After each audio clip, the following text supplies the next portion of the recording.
This is your boy, The Bridge, aka the most delusional Lions fan that you're ever gonna meet.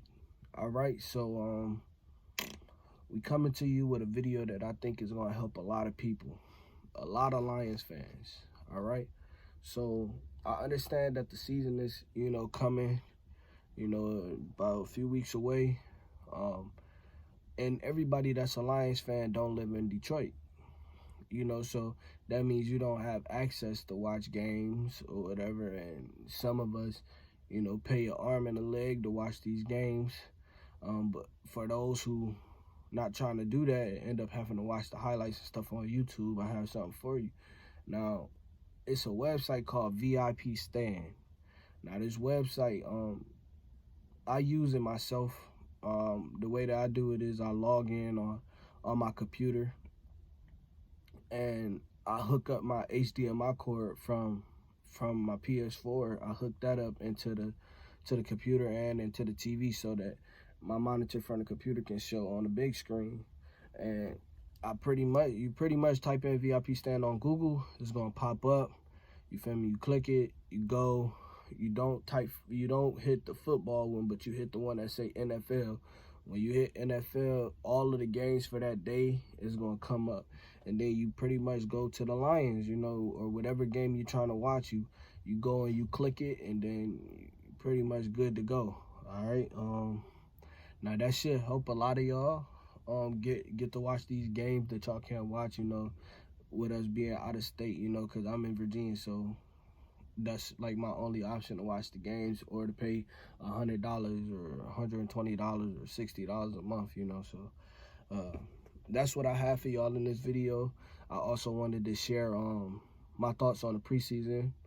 Us not winning any games didn't really matter too much to me because I seen the progression, and I also understand that our starters didn't play, so I don't think it's a reason for us to panic. I seen some people posting like, oh, same old thing, and it's like, come on, man, keep that negativity to yourself. The season haven't even started, and y'all talking about preseason games. Like, come on, man. Like, come on. It's real aggravating because it's just like, bro, it's the preseason. Our starters didn't play. Like you can't say it's the same old thing because it's not. Like, Jared Goff played what, like a first quarter in one preseason game, and other than that, like, we haven't saw him. So it's just like, bro, what is y'all talking about? Like, y'all need to relax. And then what I seen in Blau, I was impressed. He threw a pick, last night or whatever that was costly, to the game. But at the end of the day, his progression has been really good. It's been really good. And on Boyle, I mean, I think he's a solid quarterback. I just feel like, him playing behind Aaron Rodgers for all those years, I would say it definitely helped him get the job with us, because when you look at something like that, you kind of think, well, how could greatness or whatever not rub off on him, like how, he had to learn something. Because as much as I don't like Green Bay, you can't take away from, another person's talent. Aaron Rodgers is a very talented quarterback. It doesn't have anything to do with me not liking him, because I don't. I still remember a Hail Mary pass that he threw against us to put us out of the playoffs when they gave him an extra play on the clock. Game was over. We did something. They threw a flag. They gave this man another play to throw the ball downfield in the end zone, and it was this big thing because everybody like, why didn't you put Calvin Johnson in the game on defense? He's one of our tallest players. Why wouldn't you put him in the game on defense just for that play? They going in the end zone. He has no other choice. And they actually caught a Hail Mary pass. I think it was a 70-yard pass to the end zone. I was super sick, but you can't take away from someone else's skill, and that's what he has, and I really feel like that helped Tim Boyle get the job. I do. But even his progression yesterday, it was, he's getting better every game. He's definitely getting better every game. Like, first drive, it was shaky. I'm like, come on, bruh. It's too early for this. He didn't do too well, but then he kind of he kind of picked it back up. You know, he picked it back up on the second one, or the second or third drive, got us the touchdown, and then Blau pretty much played the rest of the game. You know, and he did a solid job. Now, the players that I was really impressed with, I would say, would be Reynolds. Overall, his preseason was definitely good, but it's kind of crazy because that running back spot is like real full of people that I'm like, yo, we need them, you know. So they end up, if it was up to me, we had 6 running backs, you know, because all of them deserved the jobs, man. Somebody that I wasn't really impressed with, and I didn't really understand what the coaches was talking about, was Perriman, Brashad Perriman. I thought he was going to be a little more. I thought he would be a little more explosive, especially playing in the preseason game against like sometimes the other team's second unit. I didn't think he took advantage of the moment as much as he could have. You know, but doesn't take away from the fact that he's still a good receiver. And I think even if he did make the team, I feel like he would do a lot more in the regular season.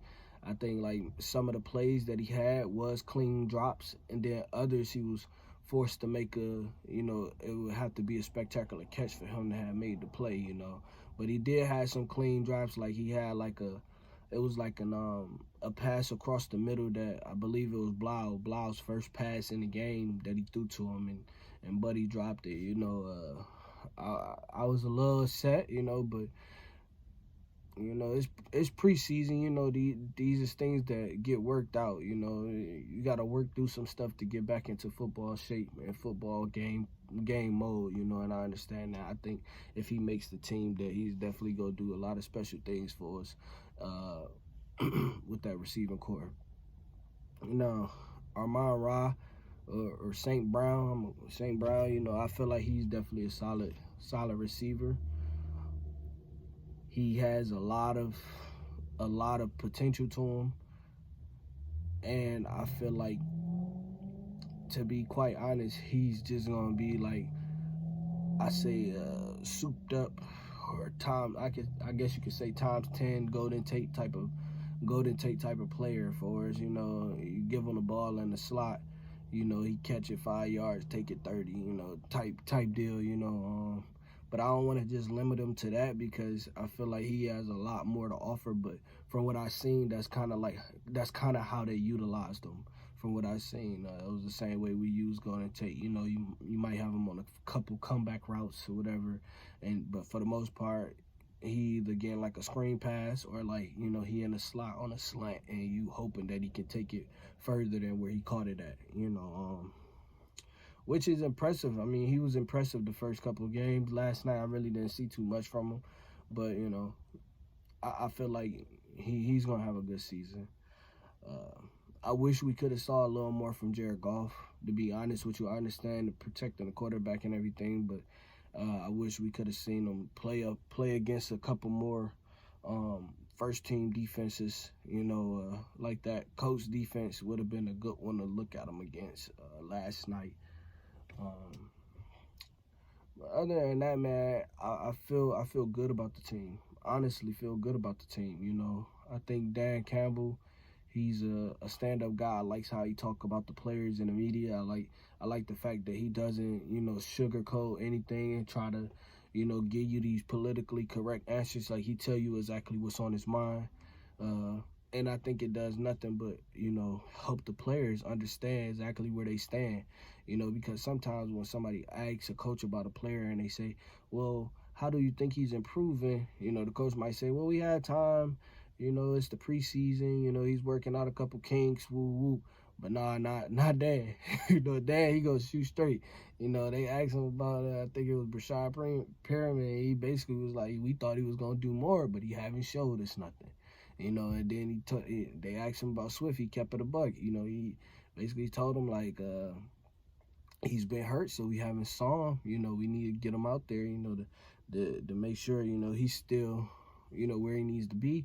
And I respect it. You know, it's basically letting these guys know this preseason is competition for everybody. You know, a lot of guys get comfortable and they think like their role is secure, and things not really what they seem, you know, when it comes down to it. But he laying it all out on the table like, hey, this is what it is, you know. So I'm gonna cut it right there, man. Hopefully the beginning of the video definitely helped y'all out and y'all actually utilize that website to watch these games. Now, like I said, it's gonna be some pop-ups, but you know, you can still watch the game off of it, you know, and not have to just rely on seeing highlights after the game. All right, so once again, this is your boy The Bridge, aka the most delusional Lions fan. I'm out.